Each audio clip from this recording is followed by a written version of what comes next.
So ஓரளவுக்கு இந்த சீசனில் யார் டைட்டில் வின்னர் ஆவாங்க, ரன்னர் ஆவாங்கங்கிற ஒரு ஐடியா இன்றைக்கி ஓட்டிங்லேயே கிடச்சிருச்சு. நீங்கள் பார்த்தீங்கன்னா பொதுவாக வந்து முன்னாடியெல்லாம் வந்து பிபி கேம் வந்து எல்லாருமே ஒரு ஓப்பன் மைண்டோட பார்ப்பாங்க. அடுத்தடுத்த வீக் எப்படி விளையாடுறாங்களோ அதுக்கேற்ற மாதிரி கொஞ்சம் கொஞ்சம் மாற்றுவாங்க. இப்போல்லாம் அப்படி இல்லை. ஃபஸ்ட் வீக்லேயே ஒரு ஃபேவரேட்ஸ் டிசைட் பண்ணிடுறாங்க, கடைசி வரை அவங்களுக்கு முட்டு கொடுக்குறாங்க. அப்படி தான் நடக்குது. ஸோ ஃபஸ்ட்டு ப்ளேஸில் யார் இருக்காங்க அப்படின்னு பார்த்தீங்கன்னா விக்ரம் இருக்கார். 9894 ஓட்ஸ் வச்சுருக்காரு. கிட்டத்தட்ட ஒரு 10,000 ஓட்ஸ் கிட்ட வாங்கியிருக்காரு. செகண்ட் ப்ளேஸில் வந்து பார்வதி இருக்காங்க, 8,000 ஓட்ஸ் வாங்கியிருக்காங்க. தேர்ட் ப்ளேஸில் வந்து திவ்யா இருக்காங்க, 7,800 ஓட்ஸ் வாங்கியிருக்காங்க. பாருக்கும் திவ்யாவுக்கும் ஒரு 200-300 ஓட்ஸ் டிஃப்ரென்ஸ் இருக்குது. ஸோ திவ்யா இப்படி கேமாக ப்ளே பண்ணி அவங்க கேமில் அவங்களே மண்ணவாரி போட்ட மாதிரி ஆயிடுச்சு. அவங்களோட ஓட்ஸ் அவங்களே குறைச்சிக்கிட்டாங்க. மொரோவர் இப்போ வந்து தமிழ் கிளிட்ஸில் வந்து கேப்சா வேறு இருக்குது. ஸோ இந்த வாட்டி நமக்கு காமிக்கிற ஓட்ஸ் தான் ஓரளவுக்கு ரியல் ஓட்ஸு. ஏன்னா அந்த கேப்சா போட்டு வரும்போது பாட் ஓட்டிங் கம்மியாகும். அடுத்தது பார்த்திங்கன்னா இப்போ கமருதன் வந்து 7,785 ஓட்ஸ் இருக்கார். ஸோ கமருதனுக்கு பார்வதியை விட கம்மியான ஓட்ஸுங்கிறது நான் கொஞ்சம் கூட எக்ஸ்பெக்ட் பண்ணல. நான் அவருக்கு பார்வதியை விட ஜாஸ்தி ஓட்ஸ் கிடைக்கும் அப்படின்னு நான் நினச்சேன். பட் பார்வ திவ்யாவுக்கும் கீழே தான் கமருதன் இருக்கார்.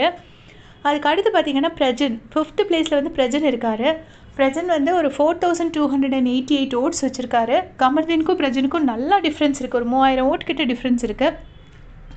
அடுத்த ப்ளேஸில் வந்து அரோராவுக்கு வந்து 3,600 ஓட்ஸ், ஒரு 600 ஓட்ஸ் டிஃப்ரென்ஸ் இருக்குது பிரஜனுக்கும் அரோராக்கும். அடுத்த ப்ளேஸில் பார்த்திங்கன்னா சாண்ட்ரா இருக்காங்க. சாண்ட்ரா வந்து 3,487 ஓட்ஸ் வச்சுருக்காங்க. ஸோ லாஸ்ட் வீக்கில் முந்தின வீக்கில் வந்து சாண்ட்ரா ஃபஸ்ட் ப்ளேஸில் இருந்தாங்க. அதுக்கடுத்து வந்து கம்மியாகி கொஞ்சம் நடுவில் வந்தாங்க. இப்போ பிரஜனவடியும் கம்மியாகிட்டாங்க. அதுக்கு அவங்க கேம் ப்ளே தான் காரணம். பிரஜன் வந்து வார்த்தை மட்டும்தான் விடுறாரு, மற்றபடி ரொம்ப க்ரூவலாக திங்க் பண்ண மாட்டேங்கிறாரு. சாண்ட்ரா வந்து ரொம்ப ஓவராக திங்க் பண்ணுறதுனால தான் அவங்க வந்து இப்படி கீழே வந்துட்டாங்க அப்படின்னு நினைக்கிறேன். அதுக்கு அடுத்த ப்ளேஸில் வந்து கனியக்கா இருக்காங்க. கனியக்காக்கும் சாண்ட்ராக்கும் சும்மா 40-50 ஓட்ஸ் தான் வித்தியாசம். அடுத்த ப்ளேஸில் அமித் இருக்கார். நல்ல மனுஷங்களுக்குள்ள கேம் கிடையாது பிக் பாஸ். அதுக்கு இது ஒரு பெஸ்ட் எக்ஸாம்பிள். இவர் வந்து நம்ம கணேஷ் வெங்கட்ராமன் மாதிரி. ஸோ அவரோட கேம் ப்ளே வந்து பிபிக்கு ஒத்து வராது. ஒரு ஜென்ரல் அவுட் சைட் லைஃப்க்கு சரிப்பட்டு வரும்னு நினைக்கிறேன். அடுத்த ப்ளேஸில் வந்து எஃப்ஜே இருக்கார். ஸோ எனிவேஸ் எஃப்ஜே வந்து ஓட்டிங்கில் கிடையாது. அவர் வந்து கேப்டன் ஆகிட்டார். ஸோ அவரை எடுத்துருவாங்க கொஞ்சம் நேரத்தில். அதுக்கு அடுத்து பார்த்திங்கன்னா வியானா இருக்காங்க. வியானாக்கு கிட்டத்தட்ட ஒரு 3,000 ஓட்ஸ் வந்திருக்கு. அடுத்த லாஸ்ட் ப்ளேஸில் ரம்யா. இந்த வாரம் 99% ரம்யா ஜூ தான் வெளியே போவாங்க. ஸோ இப்போ ஓட்டிங்கில் இல்லாதது யார் அப்படின்னு பார்த்தீங்கன்னா Gana Vinoth, Sabari, FJ and one more person. யாருன்னு டக்குன்னு ஞாபகம் வர மாட்டேங்குது. இவங்க தான் ஓட்டிங்கில் இல்லாமல் இருக்காங்க. இதில் கானா வினோத் வந்திருந்தாருன்னா கண்டிப்பாக அவர் தான் ஃபஸ்ட் ப்ளேஸில் இருப்பார்.